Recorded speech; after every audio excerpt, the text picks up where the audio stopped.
So some good questions arise during the break. So maybe I can add some more information regarding this Thomson tetrahedra, because maybe I went fast with the BCC structure. So with the BCC structure, I didn't take time to explain you that indeed a dislocation now can glide in 3 directions. You see, this is what I plotted here, but I think I was too fast.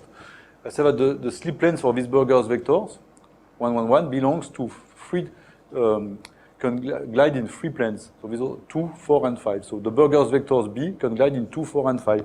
And this you can also visualize on your Thomson tetrahedra. Unfortunately, there is no finite volume for which the BCC structure could be visualized easily, so that the planes could be the slip planes and the edge could be the Burgers vector. I'm not aware of such a study. Maybe you know something, but there is no tool like that. I tried to build something, but it's very complicated and I've never succeeded. But you can see that the 1, 1, 1 direction, so this Burgers vector is now the perpendicular to your surface. So this Burgers vector, you can think that this is a screw. This screw can glide in 3 planes, and the 3 planes are now the 3 sides of your tetrahedra. So this screw can glide in that direction, in that plane, or that plane here, or that plane here. Okay, you have it, but it's not the plane that you can visualize. You have to think about it. Okay, but you can see the directions. Okay. Okay, so let's finish for the structure. The last one that I wanted to highlight is the hexagonal structure. I will not explain the whole slip system, but you have the families here. Again, the slip planes are in clear blue. So typically, this is what we call the basal slip planes, because it's perpendicular to the c-axis. So this is what we call the c-axis, 0, 0, 0, 1. Here now you have 4 indexes for the hexagonal structure. Don't be afraid of that. This is just because by simplifications, they want to give the coordinates of those planes, which are quite complicated with 3 digits. And they want to put that in 4 digits, where the first vector of the basis is this one, the second is this one, and the third one is that one. So those 1, 2, 3 are in the basal plane, and the fourth is on the C direction. So this is 001, means that this is along the C direction. So this is the slip plane normal. And in that plane normal, you have those Burgers vectors, which are the 3 following here. Okay?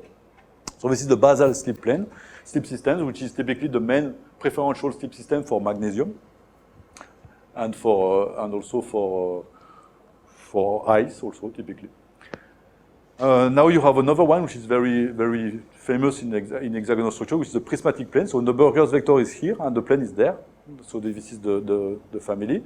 And then you have 2 pyramidal slip systems for which the Burgers vector is either the same as this guy, you see, the same guy here, and the plane is now inclined. So this is the pyramidal of first species, we call it. And you have the second species pyramidal plane. And this is the first one for which you can see that the Burgers vector has a C component. All the others here, the Burgers vectors, so the dark blue lines, they are all in the horizontal plane. So they do not have any component along the C axis. Here, this one has a component on the C axis, which is non-zero. So this is the one which is required, typically in FEM modeling. In FEM modeling, as soon as you need 5 slip systems, you will always need to have these slip systems involved, just to accommodate some deformation along the C axis. Again, for dislocation dynamics, we don't care. They will do what they can, actually, to try to accommodate. Okay? So now let's go for the mechanism. So I had many questions regarding the force and so on. So let's see how dislocation move and react to a force. So this is what I will do that in two steps. The first step is the mechanical point of view, I would call it, so more for the mechanicians. And if you apply a shear stress on the material like that, in the mechanical point of view, you can compute a shear stress using what we call the Schmidt tensor, so the Schmidt factors. People already spoke about Schmidt factors. And what is it? It's just the projection of the stress component. So this is the stress vector, sigma n. So sigma n is this guy. It's a stress vector associated to the normal of n, the plane normal n. So you apply the stress tensor to this normal. This gives the stress vector C. And then you project these vectors along the Burgers vector. So if this is the Burgers vector, you project this along the B, and this gives you the shear. So sigma NB is the shear stress corresponding to the stress tensor sigma. So you see that you can define NB. NB is the normal to the slip system, the Burgers to the slip systems. This you can define what we call the Schmidt matrix, M, which is N cross B. So it means that Mij, the I and J component of M, is equal to NA Bj. Okay? So you can build this matrix M, And then you have the double contracted product, sigma m, which gives you the tau. So it's another way to write the same thing. But sigma nb is good. Sigma nb, that's enough. You don't need to have this Schmidt matrix to compute that. Be careful of one thing. In this formula, n and b are unit vectors. They have to be unit vectors because the stress tensor here is in megapascal and this is megapascal. So here there is no meters. B typically is not meters. B is unit. Okay, B is unit here. So out of that, I have the shear stress. So the shear stress applied on the systems, and I have also the normal stress. So I have the stress which is outside the plane. So the dislocation is here. It can glide in the plane with the shear stress tau, or it can climb, go up, according to the sigma. And sigma here is the projection of sigma n toward the normal n. So sigma n is the climb component. Okay. Last remark, from the shear stress tau, where is it tau here? I can compute the force, a force on the dislocation, which is always tau. So force is a Newton per meter. So Newton per meter is tau times the Burger's magnitude. So here B is not the vector, so B is the Burger's magnitude. So typically 2 or 3 angstroms. Okay. So tau B is the force per unit length. So this is a Newton per meter. Okay. So this is what I would say the mechanical point of view. In dislocation dynamics, that's not enough. That's not enough because there is no sign of dislocation here. We don't see if dislocation will move on the right or on the left and so on. So we don't have the characteristic of your dislocation lines. Something is missing here. So we prefer to use another point of view, which is the Pitch-Keller force. So Pitch-Keller force is like that. We compute now a force on your dislocation. So this will be in Newton per meter. So it's a Newton per unit of length. And this will be equal to sigma, the stress tensor, the same as before, times B, but B now is in meters. So B is not unit here. B is in angstroms. And cross product, so do you write cross product like that? Or maybe you put a cross? You prefer to put a cross? I hesitated to put a cross. In France, we do that, but maybe, so this is a cross, okay.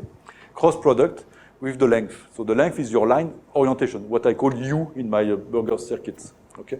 So this is my length here, dl. So sigma B cross product with dl give me my force. So first remark is that the force is always perpendicular to the length because this is a cross product, so it has to be perpendicular. So it means that if you have a loop like that, your force is always perpendicular to your line. So dislocation can move perpendicularly to the line. And now if the force is in the plane of the loop, of course it will elongate your dislocation in the plane. Okay?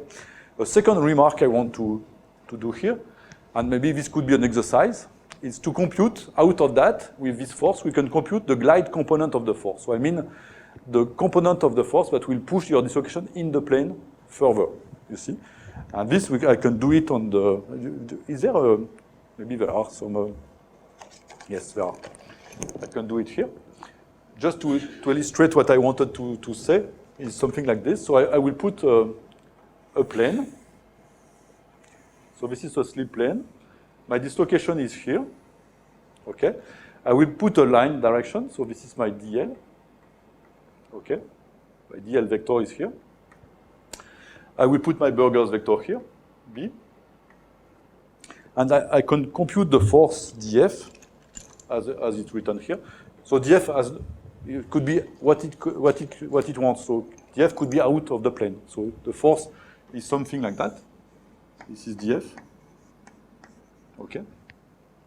And my question was how to compute the glide component of the force. So the glide component will be something which is perpendicular to the line, like that, which wants the line to move further in the plane. Okay. So what is this component of the force here? What is it? So to do that, we need to define this direction. What is this direction here? This direction is, so here you have the dl, the line orientations. This is here it's close to, let's say the Burger's vector is like that because I don't want this to be confused with the Burger's vector. So this glide direction is something which is in the plane. I call it J, like glide. Okay. And which is both perpendicular to the normal to the plane, N is here, and to the line. So let's say that J is equal to DL, or N dl is equal to J. So J is equal to N So cross product, we say is like that, dl. Okay, you all agree with that? My glide direction, so glide for the dislocation orientation. The dislocation wants to move further that way. Dislocation glide along that direction. And this direction is given by n cross product with the length. N dl is equal to the glide direction, okay? So my question is what is df scalar j? Because this will be exactly the driving force of my dislocation. The dislocation wants to move according to that force, okay? So what is df glide times j? So this will be equal to sigma b cross product with dl. So this is my force. I just wrote it here. Times the j. Okay? And this is what we call a mixed product. You know mixed product? So it means that you have, I should put cross. It's a cross and dot. So you can rotate all your vectors many times without permutating them. Otherwise, you have a change of sign. You can rotate, rotate, and rotate. So this is equal to typically j cross product with sigma b and dash dl. Okay, and then one further would be dl cross product with j times sigma b. And what is dlj? dlj, what is it? ds cross product by j, what is it? It's the normal. This is n. Okay? This is n. So what do you recognize here? It's the same. I should put some arrows everywhere. It's sigma nb, the same as the mechanicians. So the pitch color force, when you project on the plane, gives you exactly the same as the mechanician point of view. Of course, it has to be like that. Except that now you have the length inside, so you have a normal, which is depending on your orientation of your line. Okay? So this is why we prefer that. Okay? But there is no difference. The mechanical point of view and the metallurgical point of view is the same. It is the same. If you compute the projection, dfj is equal to sigma nb. Okay? Just a problem of unit, because here b is unit, is in meters. So here you have something which is in meters. So of course this is equal at the end at tau times b, the Burgers magnitude. Just because the Burgers vector here is not one unit length. Okay? So 2b is equal to sigma nb, where b is the Burgers vector is in meters. Okay? This is in meters. Okay? Do you get it? You see, so usually people say, well, I don't understand why mechanics is different from the pitch color force. No, it's not different. It's exactly the same, actually. It's exactly the same. Maybe I can, no, I cannot put up. No, it's okay. Yes? In the last step. Yes? So dl cross g, yes? So that's a dot product between them, or that's a cross product? I just rotate, so dl is coming here, Right. and So j here. cross product, right? So it's a cross product, yes. Vector and this vector. Yes. Yeah. So dl cross j is the normal. So dl j is normal. Okay? It's cross product, yes. Is it clear for everybody that? Yeah. So this formula here, I just showed you that tau b is equal to the force projected along the glide direction. Okay.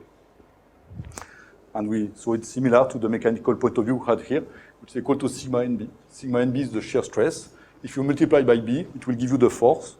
Except that here my n was artificial. N was whatever it was. Here my n is defined by my line orientation. So for now on, we will always use this pitch color formula. So this is exactly the force acting on your dislocation. And if you project along the plane, along the glide direction, it will give you the driving force in the plane. If you project along the normal, it will give you the driving force out of the plane. And this includes the sign of your dislocation. But it's exactly the same as the mechanics. Okay? Exactly the same. Okay? Yes? So here sigma is the applied stress. Right? Sigma is the applied stress, yes. Suppose I don't apply stress, I go for straight thing, then this will be zero or it will be calculated via sigma. If you apply the strain, you mean? A strain? But when you apply a strain, you need to apply a force by reaction. I mean, so there is locally a stress as soon as you apply a strain. I mean, if I pull on a specimen, locally there is a stress. So this. So I am applying constant strain condition. Constant strain rate, yes. Yes. So stress is zero in that case. I'm applying zero stress. No, your stress is not zero. If you apply a strain, then locally there is a stress. Yes. Yeah. If you apply, typically, yeah. That's a good point from Professor Sundararaman. We will use always elasticity here. You will see, although we deal with plasticity, all the equation will be in elasticity. So as soon as you have a stress or a strain, you can multiply by the Cauchy matrix, the Cauchy tensor, to get the equivalence. Okay. So if you have a strain, then you have a stress. Okay. Excuse me? What? The before slide. The before slide, the mechanical point of view. Yes. Mark 1, the normal stress component. Yes. Sigma dot n itself gives the normal rate. Sigma n is this vector, C, and if I project along the normal, this gives me my small climb component, sigma. You see, sigma n is this vector. If I project here, I have my shear stress. It's not a dot product. It's a tensor multiplied with the vector. It's multiplied, yes. Yes, the dot means multiplication. Actually, this, So the sigma, I think that sigma with the two lines underneath, those Yeah. two lines underneath indicate a tensor. It's a tensor, but you're doing double. Yeah, so the first, yeah. yes. Yeah, this is something, maybe this is confusing for you because we don't use the same notation. It's not a dot here. I'm sorry for my notation. The sigma n here is this like plus is the product of line and columns. You see, it's the MATLAB product. Typically, if you use MATLAB, it's the MATLAB product. Okay, and this is the dot product. I should not put a dot here if you want. Yes. Actually, in French, we put one single dot as soon as you have one summation, and we put two when you have two summations like this, two contraction of the indexes. Okay. Maybe you don't use that here. So for me, the scalar product is again a one summation, so it's 1 point. But if you don't use that, I'm confusing you. Yes? What is the significance of this MS tensor in this equation? Which the Schmidt tensor? The Schmidt tensor here will give you. So I don't want to speak much on that because this is more for mechanical guys. The Schmidt tensor will give you how, if you apply a shear stress, for example, 1 megapascal tension, how much shear I will get. So this is what we call a Schmidt factor. So you see, typically the maximum will be 0.5. So if you have maximum half what you apply in tension in shear. You see, and the minimum could be 0. So you can pull that way, and the shear here perpendicularly will be 0.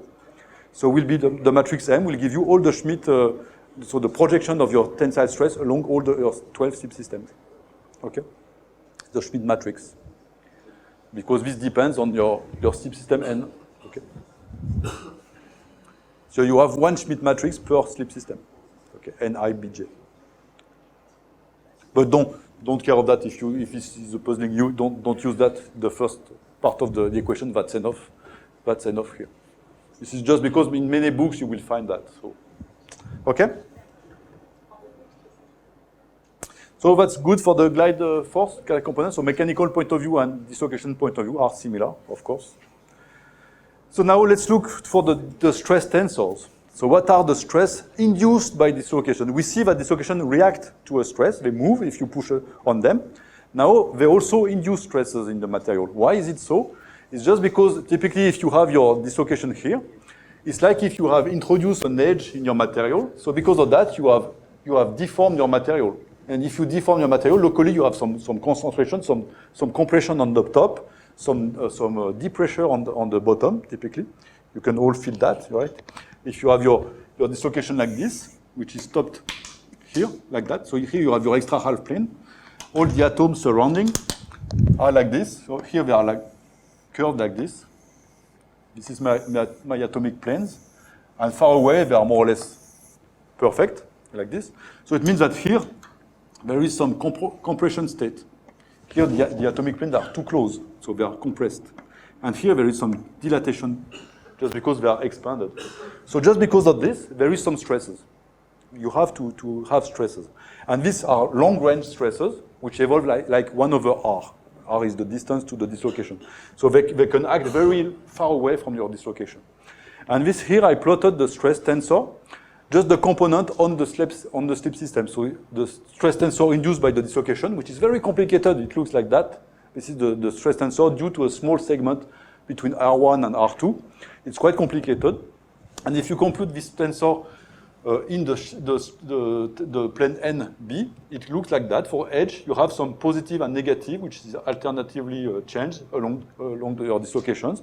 And for a screw, you have a negative and positive term surrounding your screw in your plane. So this is for the segment. So this is typically what is put in your DD code. In DD modeling, you have such a thing, or there is also another formula I will show you later on next week, which is non-diverging. Here, this formula is diverging when R is equal to 0. You have a singularity. And this now has been removed by Weikai a few years ago. So now we can get rid of the singularity. For exercise, we cannot use such a formula. It's much too complicated.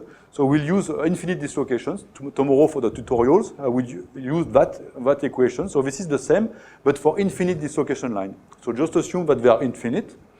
And they are collinear to the z direction, so the x3. This is my dislocation, the red line here. And this is typically the case of a screw dislocation. So for a screw dislocation, the Burgers vector is the same, is z. And the stress tensor is very easy to compute because you know that the displacement field will be b every 2 pi. So every 2 pi surrounding my dislocation, I move from b. So it's b over 2 pi along z. So this gives you a shear, which is mu b over 2 pi r. So this is typically my shear stress, okay? So this is my shear stress along the theta z, and if you put that in Cartesian framework, it looks like that. So this is the same in terms of y, so x2 and x1 coordinates, okay? And it looks like this. So this again is sigma nb, where n was supposed to be x2 and b was supposed to be x3. So here it's like a shear stress induced by this dislocation in this slip system, okay? So this is for an edge. Just one remark. What do you see on the diagonal from the tensor? What do you see for the diagonal terms? They are all equal to 0. So there is no diagonal term. So the screw dislocation does not create any pressure. It means that it's not like that. Here I showed you that if there is an edge, there is some compression and tension. So this will create a pressure field, a hydrostatic stress.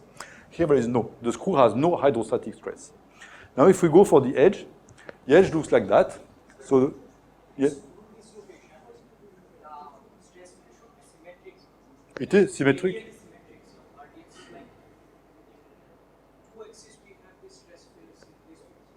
Oh, the stress field is symmetric indeed, but this is just one component of the stress, is the shear along that two directions, okay? Exactly. So the component, it is symmetric, but with this plane. It's anti-symmetry actually. Okay.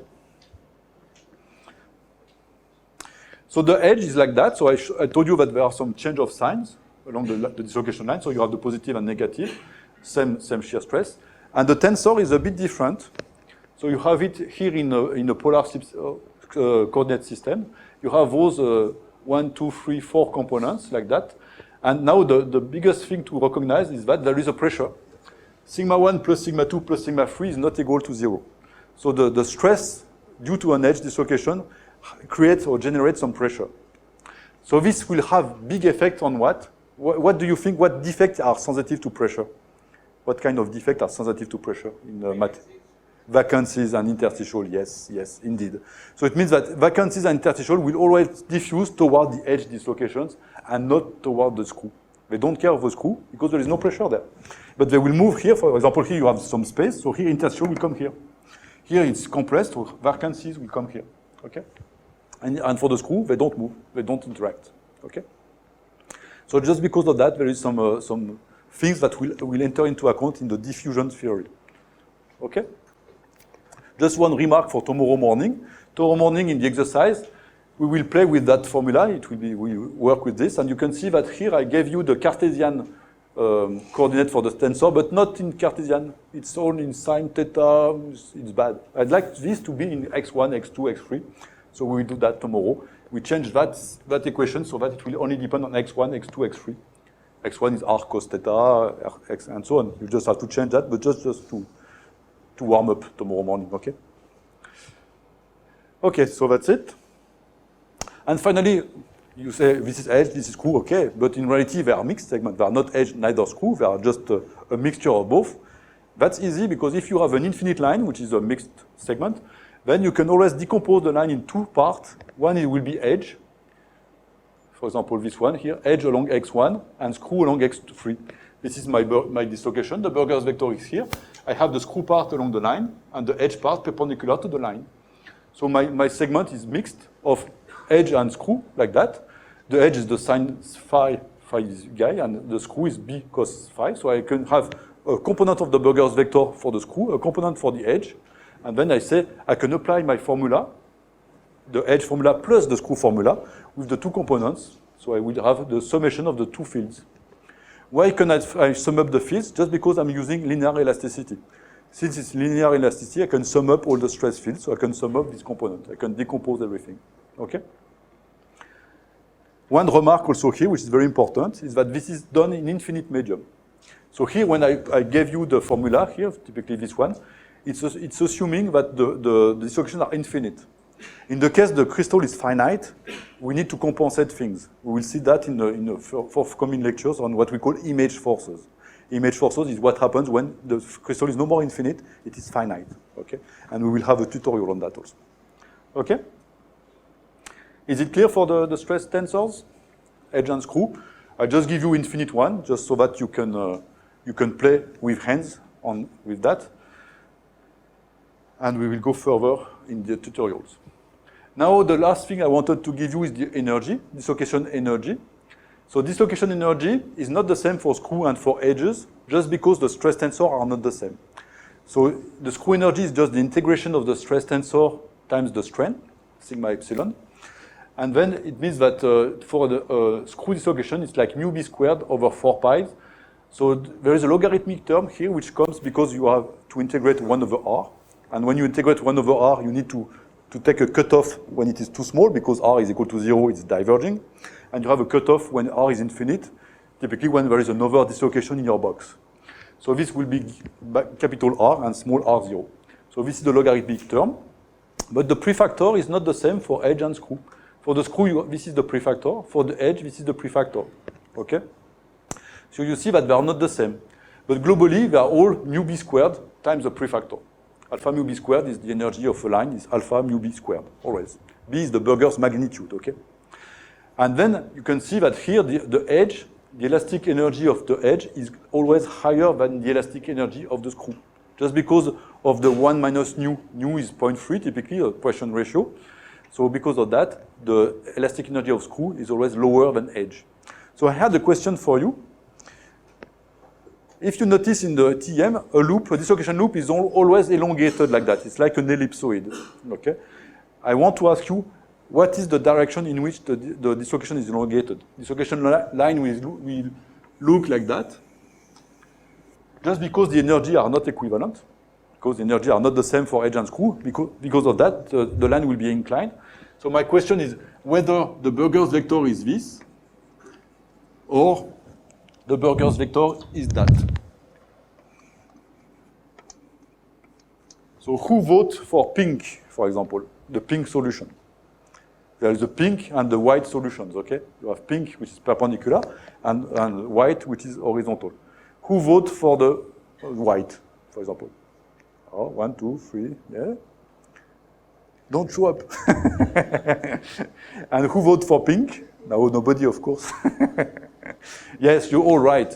Just because the dislocation has to be like that. Why? Because here you have more screw lines. This is more like a screw. This is more like a screw. And this is less energetic. So dislocation wants to have long screw and less edge. Okay? That's the reason why it is like that. Okay? So this comes out from the elastic energy. So this is the conclusion of this first set of lecture, let's say the first lecture. So first two things to remember is that dislocations are lines, that propagates plasticity. When they reach a surface, they create a step of size b, the Burgers vector. An edge is perpendicular to the line. A screw is collinear to the Burgers vector. The Burgers vector is defined with the right-hand finish start rule. Dislocations are moving in the compact plane of the crystallographic structure, 111 for FCC, 110 for BCC. Burgers vector is constant all along the line. okay, and can be transferred at junction point with the node rules. The node rules will help you to define how they transfer at dislocation interactions. Dislocation-induced stress fields, which is 1 over R. Edge dislocation has an hydrostatic stress, not the screw dislocations. And dislocation feels force perpendicular to their line directions, which is computed by the pitch-color force formula. And finally, the dislocation energy is μb squared. Okay? So that's already a lot of information to account. I think most of you already knew that, or who for this is totally new? Who of you this is totally new? No? It's okay? You all knew about dislocation? Okay. Maybe you have some small information, but not much. Okay. So now I'm here. I want to go further. I will speak about more complicated mechanism, which is the stacking fault. Stacking fault in materials. And I hope I will finish that before the break. And this afternoon we'll do the last two, so the thermally activated mechanism and nucleation. So what is a stacking fault? So you have to follow my animation. This is the cubic lattice. So this is a cubic, and the atoms are located at the corners of the cube, okay? So this is the atoms. So you have the black atoms, which is here. And typically those ones are in a 1-1-1 plane. This is a 1-1-1 plane, okay? Then you have another set of atoms, which is below the black one, which is another 1-1-1 plane, but below, which is the blue, okay? And then even below or upper, you have the red. The red here are the equivalent. You have the red, which is black, the blue, the black, the red. Red, blue, black, red, blue, black, okay? This one cube, so this we call it A, this we can call it B, and this we can call it C, A, B, C. And of course, lattice like that, you have many, you have plenty of them. You can put another one, another one, another one, and so on, like that. Then you can figure out how this looks like if you were looking along the 1-1-1 direction. So you look along the 1-1-1 direction, so the directions coming from the two red points, typically. And you will see the black lines. The black lines I plotted here will be like that. So this is this triangular here shape, tac, tac, tac, will be that one, tac, tac, tac, okay? So A, B, C. So this is the C plane, the black one, which is like that. And if you have all the orientation like this, and this is typically a 1-1-0 direction. And the 1-1-1 is coming out. So where will be the red one, typically? Where do you think the red atoms will fall? Inside this triangle or inside that triangle? You have two choices, okay? You have the triangles which is bottom up or top up. So which one do you prefer for the red? Is it that one or that one? That one, yes. Oh, okay. You're right, because if you look at that, you see that this falls into that triangle, so it will be here. So all the red will fall here, like that. So this is the red atoms. And then you have the blue, and the blue, of course, will be in the remaining one. The blue will be here, okay? So this is my three planes on top of each other. So if I do that in a 2D way, it means that you have a pileup of the stacking, we call it a stacking of the atoms, which is A, B, C, regular stacking. From one plane, one, shifted B, shifted C, one, like that, okay? Now, when we look in this material, how dislocation occurs, so if we put a dislocation in that material, dislocation will transfer these atoms to that position. It's 1-1-0, typically. This is bar 1-1-0. This is Burger's vector. This Burger's vector is between one black atom to another black atom, so it will be something like that. This is my Burger's vector. Burger's vector is here, like this. So if I plot this triangle here, I put it here. This is my black atoms. Okay, A over 2, bar 1-1-0. So this is my Burger's vector. You all agree with this 3D view? This is my Burger's vector. And now, what does this Burger's vector do? Let me recall you that this Burger's vector will take all the upper part of the crystal and shift compared to the bottom part with this Burger's vector. So all the upper part will be translated of these Burger's vectors. So the black will be transferred into a black.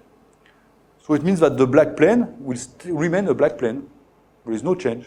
Okay, so the black plane is again a black plane. So even with the dislocation, the black has been shifted into black. No change of colors. You still have A, B, C, A, B, C. Nothing changed. But now we can also have some intermediate deformation, which is like that. The black could be first transferred into a blue a blue plane and not a red plane because the red plane is just below the black. So the black cannot be on top of a red. If your black becomes red, then you will have two red on top of each other, which is impossible. So the only possibility is to go from black to blue, black to blue, and then blue to black. So this is a smaller displacement, a partial displacement, we call it, a partial Burgers vector. So this is the perfect one, and this is the partial one, and partial one. So, but now, the black plane will be changed its color. The color will be blue.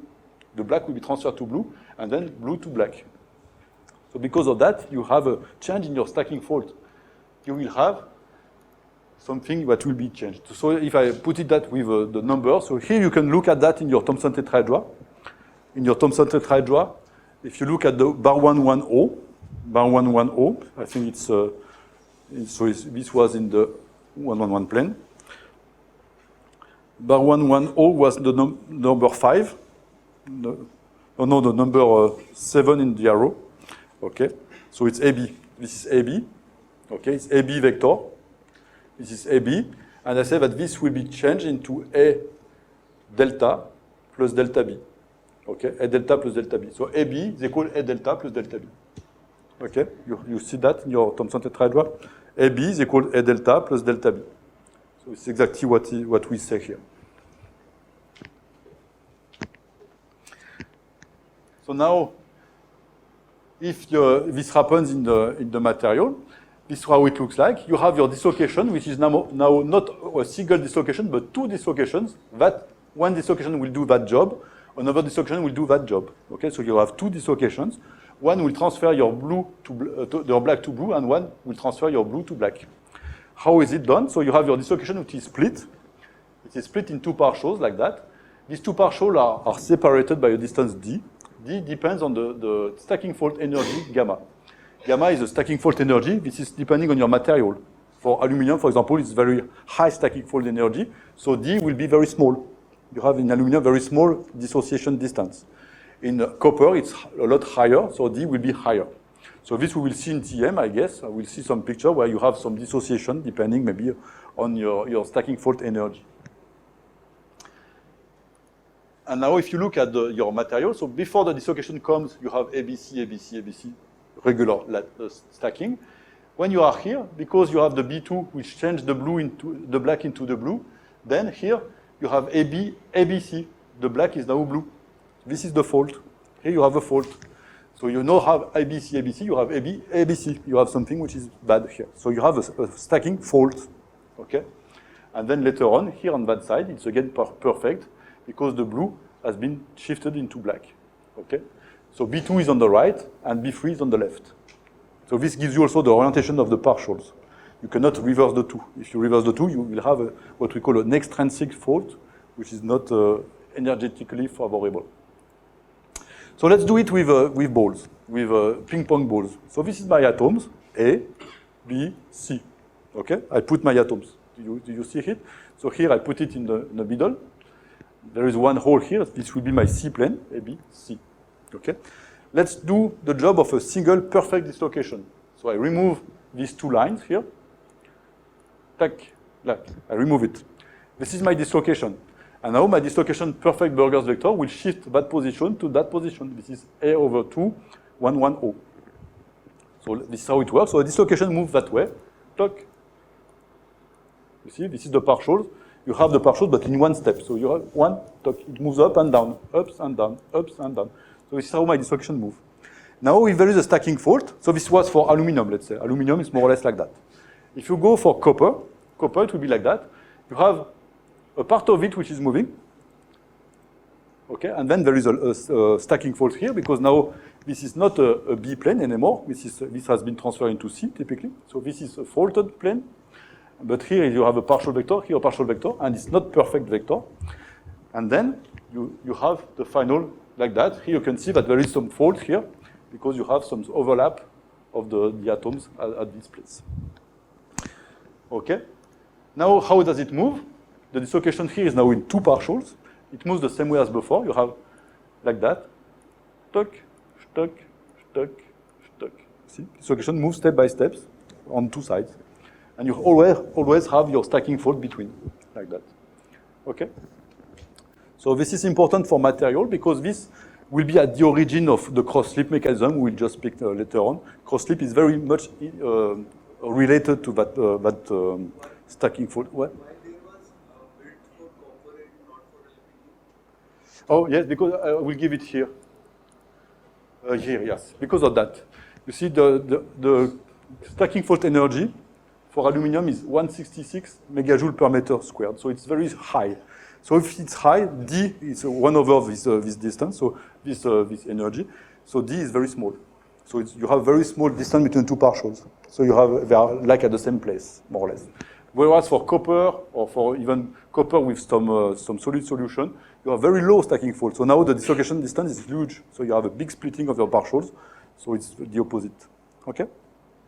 So here, I already said that. You can pick up this direction in your Thomson tetrahedra just because A, B will be split in A delta plus delta B for this thing. So we will see that tomorrow also in the tutorial for the Lommer-Cottrell lock. Okay, so now just to go a little bit closer to the cross-slip.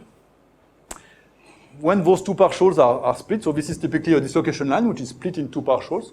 Sometimes it can encounter some obstacle. It could be a forest dislocation, it could be a point defect or whatever.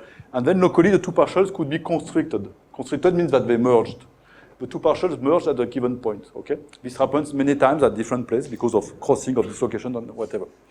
This constriction is very important because it is required for the dislocation to cross-slip. Because we said before that the dislocation can cross-slip if it's a screw. So if it's collinear to the Burgers vector. And the Burgers vector here belongs to two slip planes like this.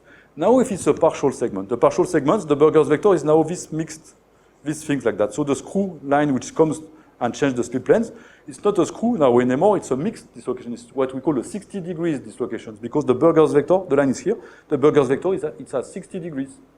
So the dislocation is no more a screw, it cannot change the slip plane.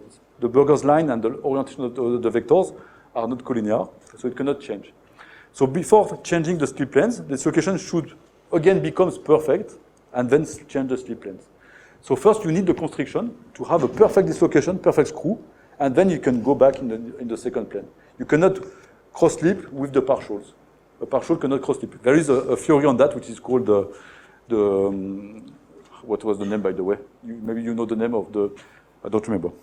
But anyway, it's a hard mechanism that do not occur. It's, anyway, I forgot it. So let's go for the cross-slip. So this is what I explained you. When you have cross-slip, first you need the constriction. But this, I tell you, you have many places you may have it. You have a constriction. Then the second step is that you need the constriction to be elongated enough. So you have a long length of constricted segments. This is what is called the Friedel mechanism. And then this length is dissociated in the cross-slip plane. So the length now expands, no more in the horizontal plane, but in an inclined plane. And then now this is a new dislocation that can glide in the cross-slip plane that way. So this is how the real mechanism of cross-slip occurs. First, you constrict a big enough cross-slip, and then you spread out in another plane, and then you move that in the plane. Okay? This is the Friedel-Esquerg mechanism. Excuse me? Two nodes, yes, they are locked. So the nodes are not locked; they can move in the common line. Okay, those nodes can move on the common line in order to still be conservative. So it means that these things could be higher and higher, and then the loop can move up. You see, yeah, it's not totally locked. It's there is 1 degree of freedom. Okay. And how do we model that? So here I am in the chapter of thermally activated mechanism. So this is something which depends a lot on temperature, because the temperature will promote this mechanism to occur because of the local vibration of the atoms. When the atoms are vibrating, and the more you heat your samples, the faster it will vibrate, then the higher will be the probability for this to occur. And this will be, the probability is like that. So we say that it is a thermally activated mechanism with an Arrhenius law, exponential energy divided by kT. Energy is tau v, typically. And tau v is the stress you push your dislocation out of the plane, tau star, divided, and the v here, tau v. V is typically the number of atoms which are involved, about 300 B cubic, typically. And here we compare that stress to a mechanical stress, which is the mechanical macroscopic stress we see when you have a recovery system, when you're in a mechanical point of view, when your stress is saturating. At that stage, which we call it stage 3, we have a lot of cross-slip mechanism which occurs. And then we say that this is tau 3, and tau 3 will be the time where this cross-slip will be high. This cross probability should be high. I don't like much this law, actually, because this is totally phenomenological, but this is the one that people use today in dislocation dynamics. Okay? And the prefactors are very simple. You just have a length divided by the reference length and the waiting time of your dislocation at that position compared to reference time. Beta is just a prefactor I will explain you when I will show you the DD code, which makes this number be between 0 and 1, so that we can take a random number and compare with this theoretical probability, like a Monte Carlo scheme, actually. So this is one of the thermally activated mechanisms that occurs in materials. The other one will be climb. Climb is also a thermally activated mechanism. Typically, the dislocation lines, like this, may move out of the plane. It can move up or down with a velocity, v climb, which depends on several components. The first component is the climb force. The climb force is what we computed out of the Pitch-Keller force. When you have your climb force, F climb, then it can take your dislocation out of the plane, depending on the diffusion term D0, because when your dislocation move up, it will emit vacancies. So you have some interaction with vacancy diffusions. D0 is the coefficient of diffusion. Minus another term, which is the diffusion of the vacancy toward the line. When the vacancy converges toward the line, it will move your dislocation down that way, with this formula here, where you have these two parameters, which are C0 and C infinite. And C infinite is your concentration at the infinity. And this could be either, you can assume this to be a constant in your box, or you can compute that with diffusion theory. You can compute that with finite differences, typically, and compute the vacancy concentration in your box to mimic this climb mechanism. Okay? So now I will speak about the last mechanism which could be thermally activated. This mechanism is what we call the dislocation velocity. When dislocation move in your material, sometimes this velocity, the velocity at which dislocation move, could be changed by temperature. In FCC, it's not the case. In FCC, the dislocation, the edge and the screw, they move at the same velocity, which is not depending on temperature, not much. And this is the velocity we use. Typically, the velocity is proportional to the force. So tau B is the force, now you know that. And capital B is the viscous drag coefficient, like this. So this gives you the velocity. The viscous drag coefficient is typically taken into account the phonon interactions. So this is your velocity. Now, in the case of BCC, things are much different. In case of BCC, you have some huge Peierls valley for the screw only. So it means that a screw dislocation, which is lying in that valley here, it will take a lot of energy to move to the next valley, like that. So in order to move to the valley, you need to have some thermally assisted mechanism here to promote this behavior to happen. So what is this behavior? You have your line, and the dislocation needs to create some kink. This we call it a double kink. You have two kinks here to jump to the next valley. And then these kinks are more like edge segments. They are perpendicular to the Burgers vector. So those can move fast. So the edges are not sensitive to temperature, but the screws are very much sensitive to temperature. So at low temperature, this is how it looks like. The screws are pinned in valley.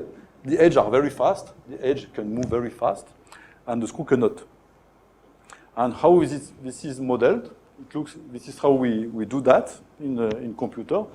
First, we compute the frequency for this event to happen. So the frequency F here depends on the stress and the temperature. This is the frequency for this cross-slip event, not cross-slip, double kink mechanism to occur. Here, this is the attack frequency. And this is the thermally activated mechanism, the same as for cross-slip. We have the activation energy divided by KT. What is the attack frequency? Attack frequency will be like that. First, we have the dBi frequency, so the vibration for the atomic dBi frequency, B over L. So this is an oscillation frequency which comes out from assuming that you have a rope, that you make oscillating a rope. So if you look at the oscillating vibration mode for the rope, this is the vibration mode for that. And then you multiply that by L over LC. What is that? if you have a dislocation of length L, you may have many sites, LC, where you may have this double kink that occurs. So the longer your dislocations, the higher the probability to have your double kink created. So you have the frequency and then the length here, which is the number of sites for the duplication. And then this, if you sum up together, will give rise to this nu d b L over LC squared. Now, if you put that to the velocity of the screw, so this is only a frequency, the velocity will be the frequency times the distance the dislocation move on. The distance is exactly the distance I put before here. This is the distance here. It's about b, close to the Burgers vector. And this distance here, if you put it inside, will be h nu d, and this is the expression we use. If you put a b here, it will be b squared at that place. Okay? So this is typically the velocity for a screw dislocation in BCC materials. And now, of course, something is missing. I didn't tell you how is the activation energy written in terms of stress. And here, there exist many models on that. The simplest one and the most used one is the Cox law. The Cox law is that one. You have the activation energy, which is a reference at 0K activation energy, multiplied by 1 minus 2 over tau p at the power p, and all these things at the power q. And pq is lower than 1. Okay? So this is typically what people use, and they fit these parameters p and q out of a stress jump test in experiments. So they make experiments and they change the speed of during the loading, and from the change of the velocity of the strand rate, they can compute the activation energy and the activation volume. Okay? So this is how it's done. Is there some of you who is working on BCC material? No? Yes? You are working on BCC? So maybe you are aware of this kind of law, no? Yeah. So there is, for dislocation dynamics guys, there is a problem here with this law. The biggest problem is that this velocity depends on the length. And we know that when we will go to high temperature, the velocity should not more depend on length, because at high temperature, this mechanism disappears, and the screw dislocation will move as the edges. They will move at the same velocity. Edge and screw at high temperature are like FCC. They move with a viscous velocity. So it means that the length should not depend, the velocity should no more depend on the length. So even if this is equal to 1, this should not be equal to depend on the length. So there are several features to remove that length effect. So this is to sum up for the BCC. At low temperature, you have the edge, which are like for FCC, tau b over b. The screw, which is this activation formula here. And the consequence on that is that first you have long straight screw dislocation line in BCC. As you can see here, dislocations are very much elongated. And we can see this is an Institute EM movie, again, that you can find on the website. I will show you how it moves. And you can see that these dislocations are very hard to move. And they are moving and remaining straight. They don't make bowing loops like in FCC. And you have these strange things here happening sometimes. You can see that they are elongated along the screw direction, and these edges are moving fast, and the screw are moving very slowly, like this. You see, this is for the cold temperature regime. And sometimes you have this very funny mechanism here. You have this open loop things which occurs in BCC. This open loops is just like that because you have a part of the dislocation which is coming in a plane. Remember that for BCC, dislocation, the Burgers vector is shared by 3 planes. So the dislocation can move in 3 planes, the screw. So just assume that the part here is moving, the double kink has been made in that plane, but this part has been made in another plane. So here there is a cross kink, we call it a cross kink point here. The 2 kinks are crossed. And then now if you apply a small stress a big stress on that system, this guy will move there, and then it can remove the line. But in other situation, you can have this guy moving on the right, and this guy is moving on the left. And this creates an open loop, which is not planar. This is in 3D loop, okay?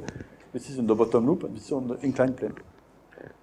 You see the 3D view, or is it clear, my view? Yeah? So this is open loop, and this open loop you can visualize on that movie here. You have this loop here which is formed, and you see that it can be elongated. So it tried to elongate a bit. This is in iron. All this was done in iron at cold temperature. You can see that the loop tries to elongate. I don't remember how much time it takes, but it will elongate a bit. this open loop. So again, this in dislocation dynamics is a nightmare because you have some dislocation going back and forth, and it can create a very dense dislocation microstructure, very complicated. You see the loop expanding, still bigger and bigger. Okay, so this was for low temperature, and for high temperature, the edge velocity and the screw velocity are the same, and they are like FCC. They are all like that in a viscous drag relationship. Okay? So here I have a small chapter. Maybe I will keep it for this afternoon because this is the last I wanted to tell this morning or today. This will be the last chapter I want to deal on how dislocation nucleates in materials. What are the possibilities for dislocation to appear in your material, okay? So this I will spend a couple of minutes on that. I'm not sure I will have 1 hour, but maybe we can start tomorrow's lecture already. I don't see. Okay, so I can stop here. Maybe it's time anyway, and I can answer to your question if you have on these chapters. Yes? The drag coefficient that you mentioned, is that temperature dependent or is it just the stress? The drag B for, that's a good point. I think I would say it's not drag, actually. You have a very nice book from Philibert in Iraval I think it was in 1979, it was in 79, so a very old paper, where they measure the drag coefficients depending on electron interactions, phonon interactions, and there are several contributions. And they said that at room temperature, the highest one was the phonon interaction. So this is why we use that one. Now if you go for high regime, maybe one of the other mechanisms is predominant. This I don't know. And then we can change the value for the coefficient. But I would say it's very little.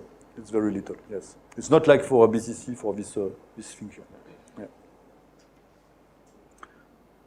Okay, another question for...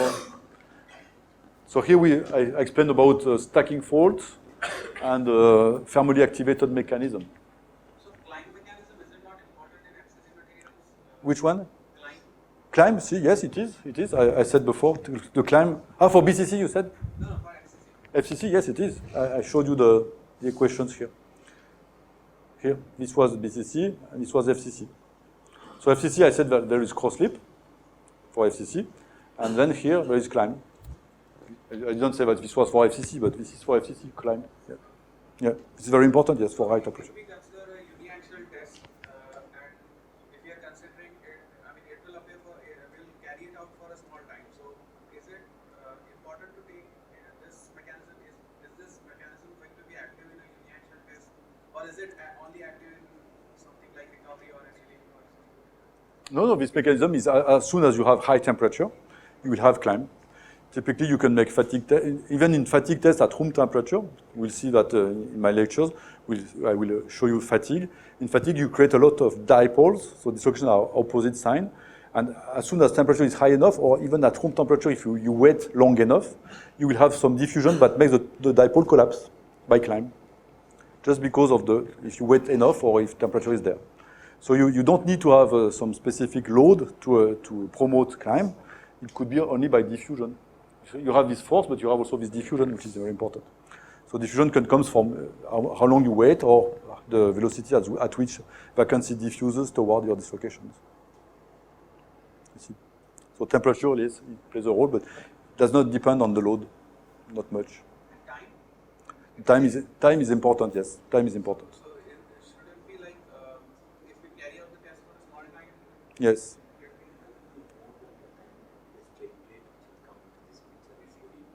Yes, the strain rate is important, yes. Yeah. Yeah. If you wait a long time, then you will have high probability to climb.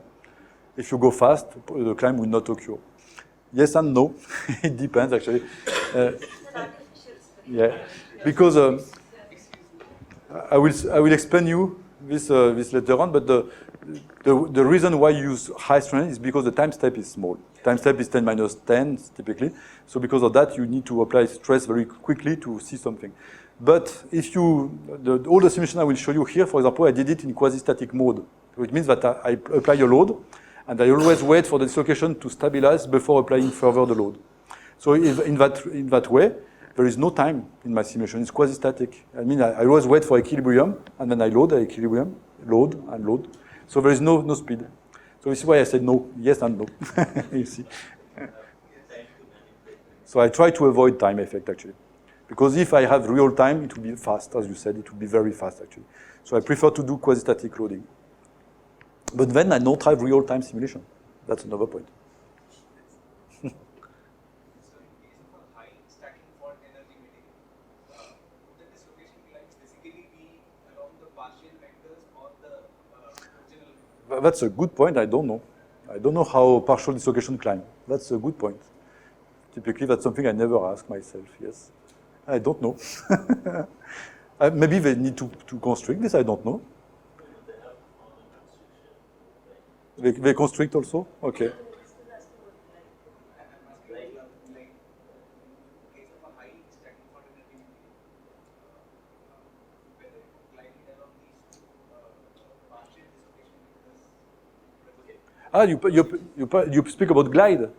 Ah, glide. I thought you were about climb. No, but glide, the high stacking fault energy will be like that. It will be this one here. This is high stacking fault energy. Not directly. It's not directly, but it's so fast that you don't see it. It's just one atomic row. So can you assume that it is as good as gliding along the perfect Butler's vector, or do you still have to account for the partials? I don't know. What do you mean? In which model you need to account for you? If you wanted to simulate, say, aluminum, Mm-hmm.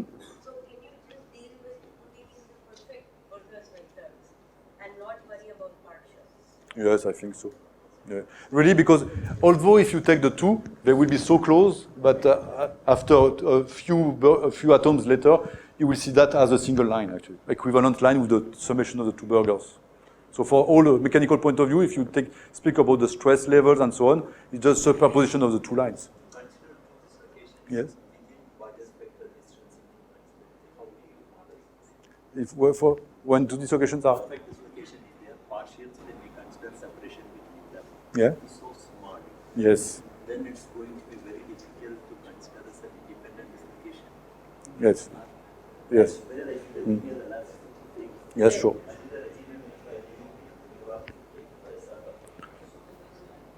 Hmm.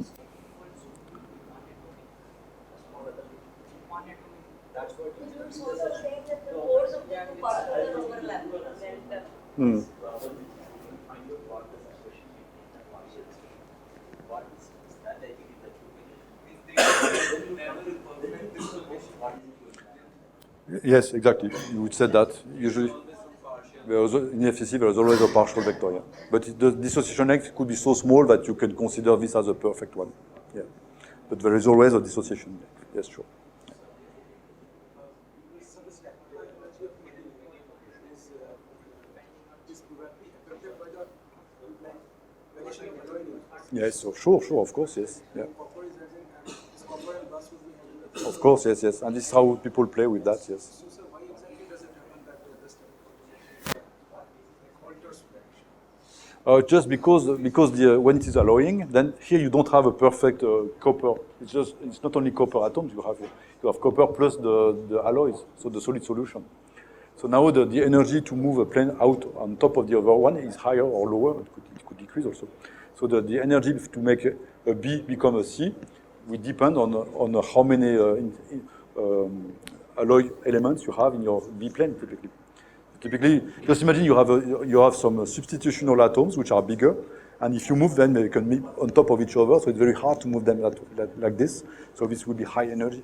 You see, So it is only because of the difference in the size of the atoms that maybe not only, but at least for that, for sure. Yes. Yeah. Yes. so depending on this, the stacking fault energy may increase or decrease. I think it could be both.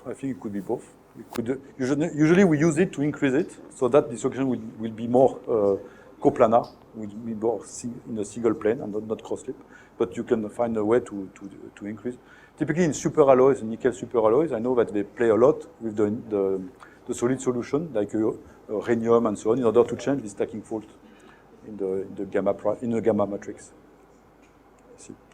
But I think they were able to do the two, either to increase or decrease the stacking fault. Actually, a similar thing has also been reported like in copper aluminum alloys. Mm. So copper is usually has a stacking fault energy, and with the addition of aluminum, Yes. the Okay. But in no such literature has been clearly stated that why it is the reason.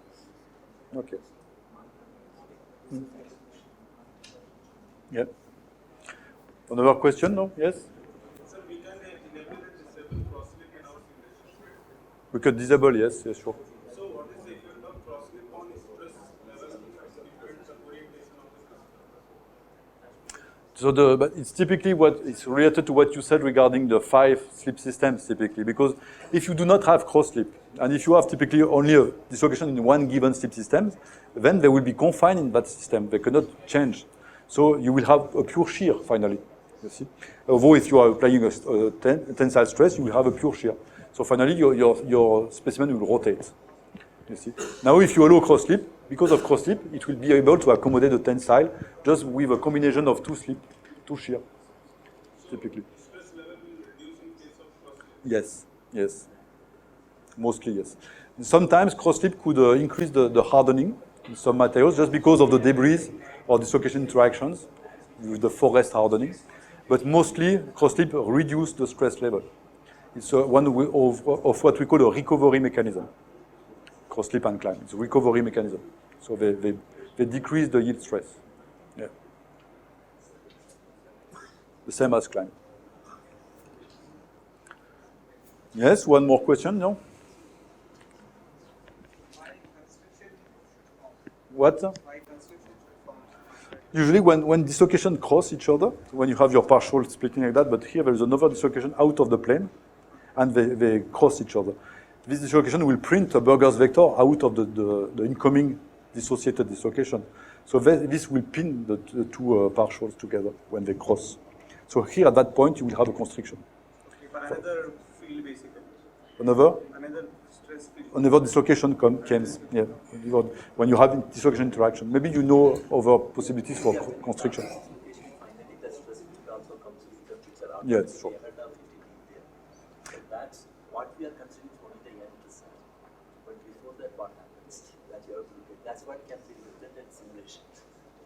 But do you know any other source of constriction? Do you know a possibility for constriction except dislocation interactions? No, I don't know either. Maybe on point defect, but I'm not sure. But for dislocation shearing, for sure, you have it. Even precipitates maybe. Precipitates, yes. Same fields which they have. Yeah, Lots of constrictions. yes. Yeah. If there is no more question, I can have question during the lunch if you want, lunch break, no problem. Okay? We can Let's break do that. for lunch and we will continue